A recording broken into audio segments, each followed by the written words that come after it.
রাস্তা না, ওদিকে আমরা যাইতাম তারপরে তারা রাস্তা বন্ধ করে দিচ্ছে। স্কুলে যেতে পারি না, আমরা আইতে যাইতে খুব সমস্যা হয়, স্কুলে যাইতে পারি না। বর্ষাকাল ছাড়াও ছেলে মেয়ে স্কুলে যেতে পারে না। আমরা সাইডেও হয়তো পানি বন্দি কলার বুড়াইতে পাঠাই, আমরা সবসময় জানো ভয় থাকে।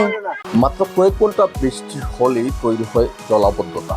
ঘর থেকে বের হয়ে শহরে যাওয়ার কোনো রাস্তাই নেই প্রায় 15টি পরিবারের। বর্ষাকালে তাদের একমাত্র ভরসা কলা গাছের বেলা বা ছোট নৌকা, তাও অন্যের জমির উপর দিয়েই করতে হয় চলাফেরা। পৌর শহরের ভিতরে হলেও এ যেন কোনো এক দ্বীপে বসবাস করছেন অর্ধশত মানুষ। দর্শক, বলছিলাম ছাতক পৌর শহরের 7 নং ওয়ার্ডের মন্ডলীবুক এলাকার হতদরিদ্র কয়েকটি পরিবারের কথা। পানি হইলে আমরা স্কুল কলেজে যাওয়া অসুবিধা হয়, তারপরে টিউশনি করি, যাইতে পারি না, পড়াইতে পারি না।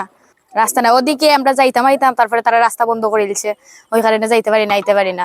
এখন যাই ফেকের দিনও এখন ফেক হয়ে যায়, এখন বর্ষার দিনও পানি, এখন তো যাইতে পারি না। বর্ষাকাল ছাড়াও তারা খাটা দিয়া রুয়া দেয়, রাস্তা বন্ধ হয়ে রাখে, তো না জানি কেন বাড়ি লইছি।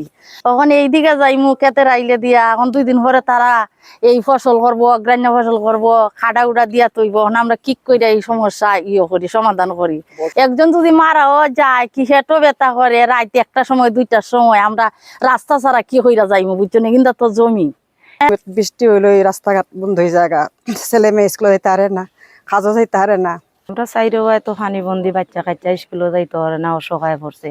গুড়া দিয়ে আমরা বেটি মানুষ পার করে দেই, দিয়া আনি ওলা করি। আমরা অসহায় আছি, বাচ্চা কাচ্চা নিয়ে। রাস্তাঘাট নাই, আমরা ওই 7 নম্বর ওয়ার্ডের মানুষ। বাচ্চা কাচ্চা স্কুলে যেতে পারে না, এত লোক লইয়া আমরা যাইতাম পারি না। দেখো এই যা চতুর্দিকে পানি, 17 ঘর মানুষ আছি আমরা। আমরা সব শ্রমিক বাহিনী, আমরা ঠেলা চালার মানুষ সব। আমি রাস্তাঘাটের কারণে গিয়ে আমি তোমার চলাফেরা করতাম পারলাম না। ঠেলা কাজ করি, আমারও একটু জায়গা রাখছিল, বসবাস করলাম 4-5 বছর ধরিয়া। আমরা যে মানে কি করবো, আমরা যে চলাফেরা করবো যে কিভাবে আর খাইমু কিভাবে নিজে করতে পারি না। কিন্তু এই যে পানি বন্দির মধ্যে আমরা বসবাস করতেছি, যেমন কষ্টেই থাকবো, কোন যে চারিখান দিয়ে পানি যাওয়ার কোনো মুখের রাস্তা নাই। শুধু তাই নয়, বর্ষা আসলে বন্যার আতঙ্কে নিতে হয় পূর্ব প্রস্তুতি। হঠাৎ বন্যার পানি বৃদ্ধি পেলে বিপাকে পড়েন তারা। বিদায় বাচ্চাদের নিরাপত্তার জন্য ঘরের ভিতরে আগেই ব্যবস্থা করে রাখেন উঁচু জায়গা। মেঘ দিলে তো বন্যা হয়ে যায় আমরা ঋণের মাঝে, এখন বন্যা হইলে তো আমরা গরু যদি পানি উঠে যায়, তখন আমরা অন্যের মাঝে ব্যবস্থা করি, আমরা অন্য ঘুমাই, আমরা ভাই বোন মিলিয়া। বিশেষ করে আমরা হয়েছি গিয়া বর্ষাকাল মানে বন্যার সময় আমরা এই প্রস্তুতি নিই, আর 12 মাসও আমরা রাস্তাঘাট নিয়ে সংকটে আছি। পানি এই মুহূর্তে আসলে আমরা তো যাওয়ার কোনো রাস্তা নাই, বোন বাগনি এবারে বাঁচাবো কিভাবে? এই জন্য আমরা এই আগেটাই মানে বর্ষা যে মেঘটা ফললেই যে আমরা বসতি এই জায়গাটা আমরা নিয়ে তৈরি করে রাখি। তারা জানান, বছর 5 আগে অল্প মূল্যে জমি ক্রয় করে মাথা গুজার জায়গা করেছিলেন, তবে বের হবার কোনো রাস্তা না থাকায় এখন পড়েছেন বিপাকে। বর্ষা বা হেমন্ত দুটি তাদের জন্য সমান, যে কারণে ব্যাঘাত ঘটছে তাদের সন্তানদের লেখাপড়ায়ও। এমন সমস্যা থেকে বেরিয়ে আসতে স্থানীয় জনপ্রতিনিধিদের কাছে তাদের একটাই মাত্র চাওয়া। আমরা তো চাই যে রাস্তা, সরকারের কাছে রাস্তা হইতো।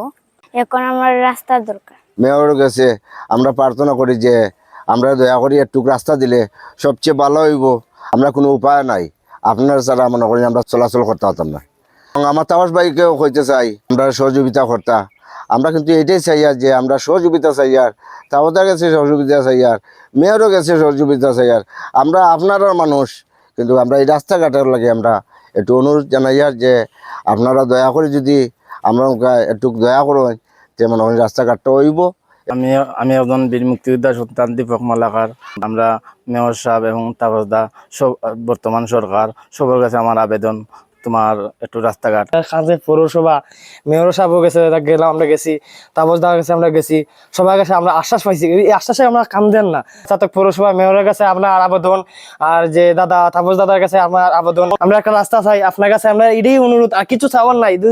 বেড়াদারও তো কয়েকদিন আগে তারা সবাই গেছুন, ওখানে তারাই ইচ্ছা করলে তো তারাই হারুন না হইরে এমন কোনো কথা নাই। তারার দোয়া না ছাড়া তো আমরা চলতেও হারি না। তারা ইচ্ছা করলে সব হারুন করতাম, কিন্তু তারা করুন না। গরিব মানুষ, এমন একজন গরিব মানুষ রে উপকার করতাম যে আমরা যে ঠেলা চালাওরা রাস্তা হাইতাছি না, গাট পাইতাছি না, এই ধরনের যদি একটা উপকার করতাম, আমরা সারা জীবন ভরা তো মরার আগ পর্যন্ত হইতে পারতাম।